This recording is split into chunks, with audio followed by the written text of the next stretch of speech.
Hey, what is going on, guys? It is Pharaoh, welcome back, and today we will be doing some shard summonings, actually. So, as you can see here, this was supposed to be a free-to-play account. It's not anymore. Yeah, I decided that I should pick up some shards, and I picked up some books as well. But I picked up 47 void shards, and then I picked up 5 sacred shards, so you get a deal for $39.99 US. It's different prices for different regions. For 5 of these sacred shards, which is like might be the best value in the game. It's one of the best packs in the game.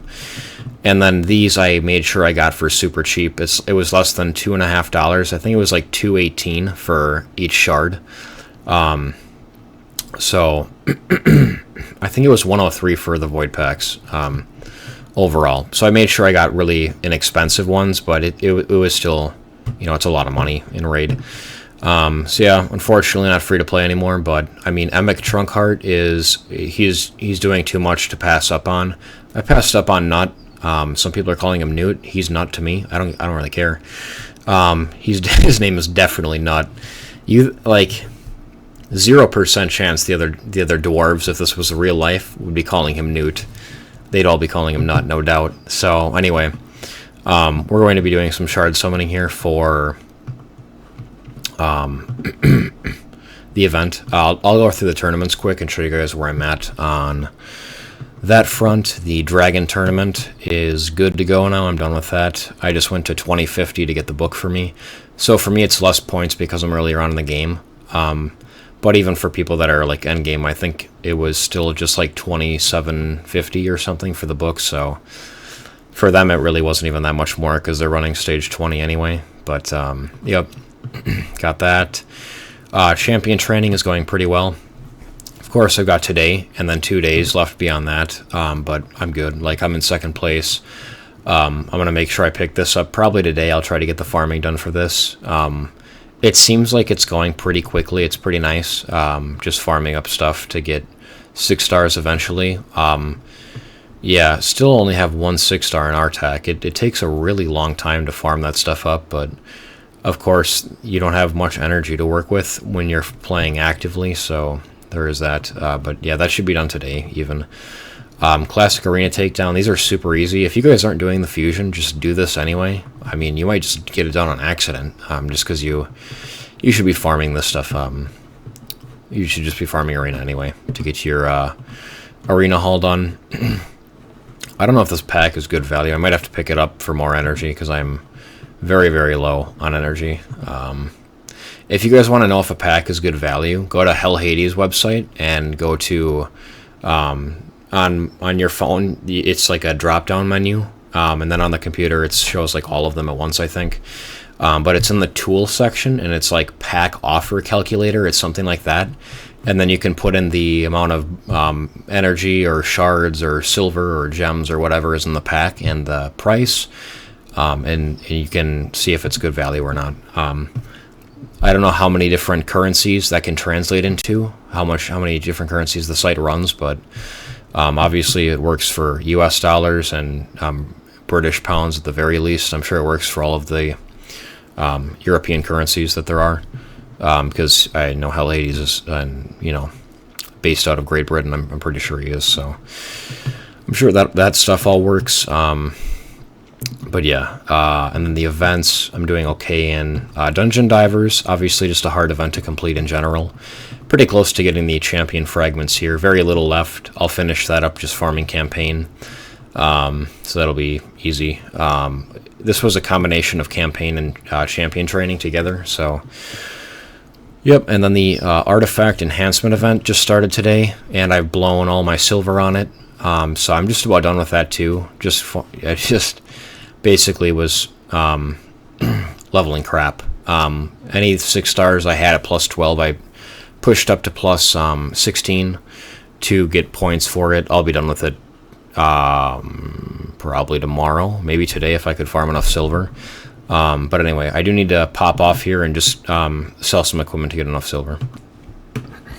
Alright, so we are back. I got some silver, made a little bit more space, so we'll be summoning 5 sacreds and then 3 voids. and then at that point, I should be like 30 away from what I need for the summoning event. I'm just going to do it with mystery shards at that point. So yeah, from here, we obviously have these 10 times going on. Trunda would be really cool. Husk, Geomancer, Railguard, all of them would be cool to get. I mean, Acrizia is obviously like the best PvE unit in the entire game. Every skill based on enemy max HP, that's, I mean, beyond insane. And then decreases damage taken from AoEs, like, she's absolutely filthy. Yeah, that's disgusting. She doesn't look like she's much skill ups either, actually. 4-4, 4-12. I mean, for a unit that's this good, like being like middle of the road in skill ups, like that's, or books or whatever, it's insane. So, anyway, let's pop off here. I just want stuff that's usable. Wow, first pull is a lure. That is going to be really good for Fire Knight coming up here. That is an awesome pull to get. Awesome. I don't want a Deacon again. Please, like, raid. Do not give me another Deacon. Torture Helm, okay. Revives this champion when killed. I think he's for the Razin fusion. Yeah. Okay, well, that's cool. Oops. That's cool, I guess. That'll save me some time there. Assuming I don't have to fuse him anyway for the Arbiter missions. I don't think I have to. Okay. Nice. That is awesome to get a Husk. He is absolutely fantastic in Hydra. Really, really good in Hydra. So, very happy with that one as well. Yeah. I mean, the thing about the Epics, too, is they're a lot easier to skill up. Alright, so that's 2 Taragi the Frogs. That's cool. That'll be for the whatever champ, like, that area where you put 2 champions together. That'll just be more boost for Shadowkin. Oh! Okay, I've heard this guy's actually pretty good. Accuracy in all battles. Removes all decreased defense debuffs and weakened debuffs from this champion. Oh, just from him? Okay. It'd be kind of cool if it was from all of them. Heals all allies by 30% of their max HP, then places a 60% increased defense buff on all allies for 2 turns. If 4 or more allies are alive, also places a shield buff on each ally for 2 turns, equal to 30% of their max HP. Places a 50% increase accuracy buff on all allies for 2 turns and attacks all enemies. Places a heal reduction and block buffs on all enemies for 2 turns. Champions from demon spawn, undead hordes, and night reverence can't resist. And then this one transfers 1 random debuff from this champion to the target. Also has a chance of stealing a buff. So, yeah, he's a pretty cool. He's a pretty cool unit, actually. I mean, on a 4-turn cooldown, this is a pretty solid heal and increased defense. And yeah, he could be useful. I don't know. He might just get thrown in the vault. I mean, the accuracy is fantastic for pretty much any area in the game. So that's cool. Yeah, I don't know. He might just get thrown in the vault. I know he's a good champion, but I also don't have many books to throw. Oh, that's awesome, man. That is awesome too. I was gonna say I don't have many books for Archbishop Pinthroy. Wow, Inquisitor Shamal. I was actually really hoping to pull him too. He also has he's got accuracy in Doom Tower. Each critical hit fills this champion's turn meter by 77.5%. 75%, that'd be insane. Whenever an ally receives a fear or true fear debuff from an enemy, this skill will instantly remove the debuff and fill the ally's turn meter by 15%. I don't know if this ally turn meter push is only for the leader of your Hydra team or for the unit that's getting the fear pulled off of it. That's awesome, though. I'm super happy to have gotten him. Attacks 3 times, will ignore 25% of the target's defense, will ignore further 25% of the target's defense for each buff on this champion. So you get 3 buffs on him, it's ignoring 100% of defense. Places a true fear debuff on all allies for 1 turn if this attack kills an enemy. Very cool for Arena. Oh, I'll say it. Attacks 1 enemy, has a 50% chance of 75% chance when booked of decreasing the duration of a random buff on the target by 1 turn. Decreasing the duration, yeah, of a random buff, okay. Every time an enemy places a debuff on an ally, uses this skill against the enemy. Every time an enemy places a debuff on an ally, uses this skill against that enemy. These counterattacks will only deal 50% of normal damage and cannot be critical. I was wondering, he could do almost anything. Then he'd be like the best champion in the game but that's too bad it can't crit. If there are multiple champions in the team with this skill, only one champion's counterattack will activate. Yeah, sorry, I can't read today, guys. He's awesome. He's legitimately insane for Hydra. A fantastic arena champion as well. Just an amazing pickup. So that's awesome there. Yeah. The only thing better would be like a Krizia or Krisk or something. Okay, Steadfast Marshal. I don't think he's good. I'm not going to read the skills. And I think I might have gotten him on a random one that I had before. But anyway, I would call this a really, really successful summoning here. Let's go and check out the summoning event up here. Summon Rush event. Yeah, 2,970. I just need to get 30 more mystery. Yeah, 30 more mystery shards pulled, and then I will have this done as well. So let's just check out the champions one more time before I sign off here that I was able to pull today. Obviously, Archbishop Pinthroy.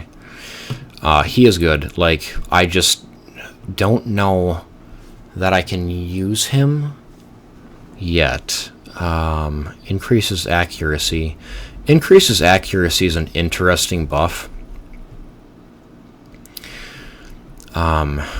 Places heal reduction and block buffs.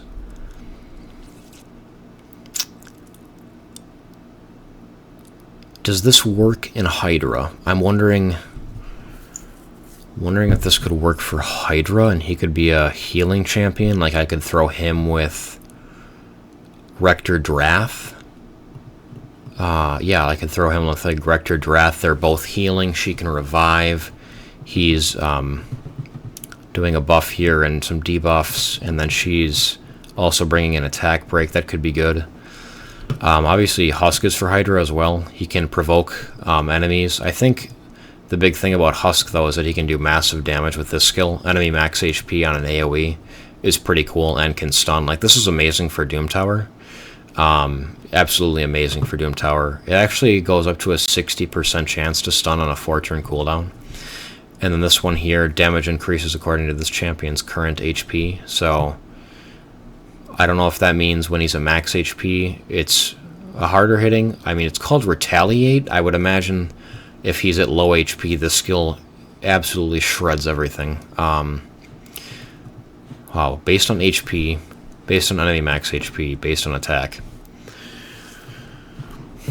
Oh, if you guys are planning on doing Hydra early game, definitely watch an actual guide. I don't know half of the stuff about Hydra. It is really a complex boss. I know enemy max HP can only do a certain amount of damage, though. So if you're going to build something like a Husk or a Royal Guard, you don't need 300 crit damage. I think most of them you can run like 160 or something, and you're getting the maximum amount of damage you could do, and then you can just push, accuracy, speed, HP, defense, like stuff like that. Obviously, if you have a speed tune, then your speed just is what it is, but getting more HP and defense is pretty huge. Taragi, just gonna help me get some more buffs for Shadowkin. And then Allure, absolutely phenomenal. I actually built up Panthera and Life Taker a little bit here, but I can pretty much just toss him now. Or maybe I'll keep Panthera or something, because she still does heal reduction, which is pretty huge. She does speed reduction. However, if you're running Panthera, she's doing a little bit of decrease attack bar, but Allure is really the one that is just, the boss is never getting a turn again. So Allure's a massive pickup for me here. I need to get her built, well, not necessarily geared, but at least up to level 50 very quickly here. Probably today. I should look to get that done. Probably these three, Inquisitor, Shamal, Husk, and Allure. I'll just do all three of them up together, and then push all of them to 50, maybe. I don't know, but Allure needs to get done for Fire Knight. Yeah, these are awesome pickups for Hydra. Absolutely fantastic. That was like super successful. It's fun earlier on in the game like this when, you know, pulls are like, it's absolutely massive, the pulls you're getting when it's something like an Allure, whereas someone that's been playing for a year and a half, I mean, hopefully you have an Allure after a year and a half of playing. Rip to that if you don't. That's a tough one. But yeah, massive pickup. Let's just check this out again. So I got a Husk and I got an Inquisitor Shamal, and I didn't get one of these. I would have been really happy with Trunda. I'm pretty sure Mashald is supposed to be good too. I don't quite understand how he works. And then this one with Artok being in is not as useful anymore. I mean, still probably great for his faction wars, but yeah, anyway, that's all for this one. A Geomancer would have been awesome too. A Geomancer for just because he's a great unit. A weekend would have been awesome to have in my team too. I don't think I have any champions that do a big weekend, so yeah, but we got extremely lucky in my opinion. So that's all for this one. And as always, I'll see everybody in the next video.